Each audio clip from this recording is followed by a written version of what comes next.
નમસ્કાર દર્શક મિત્રો, જનાર્પણ ન્યૂઝમાં આપનું સ્વાગત છે। સાવલી તાલુકાના સમલાયા ગામમાં અંદાજિત 15 જેટલા વ્યક્તિઓના એક જ નામના બે ચૂંટણી કાર્ડ મળી આવતા ચર્ચાઓ થવા પામી છે।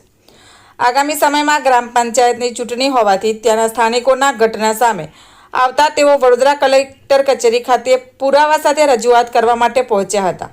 સ્થાનિક યુવકોનું કહેવું છે કે અંદાજિત 15 થી 20 જેટલા જે વ્યક્તિઓ છે તેઓના બે ચૂંટણી કાર્ડ હોવાનું ધ્યાને આવ્યું છે, જેમાં પિતાનું નામ તો સેમ છે પણ અટક બદલાયેલી જોવા મળેલી છે, જેને લઈને સ્થાનિક યુવાનો વડોદરા કલેક્ટર કચેરી ખાતે પહોંચ્યા હતા અને સમગ્ર બાબતમાં યોગ્ય તપાસ થાય તેવી આશા રાખીને રજૂઆત કરી હતી। Bureau report, જનાર્પણ news.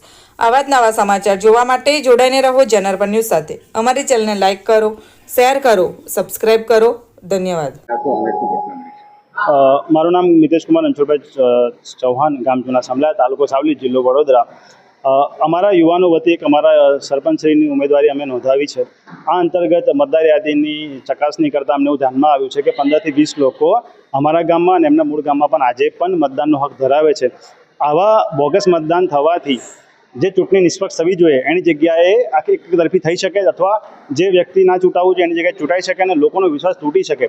તો આ વિશ્વાસ બન્યો રહે અને યુવાનોને પણ જે આ ચૂંટણી પ્રત્યે જે વિશ્વાસ છે એ બન્યો રહે એના માટે એક અરજી લઈને આવ્યા કે આવા બોગસ વોટિંગને અટકાવવામાં આવે।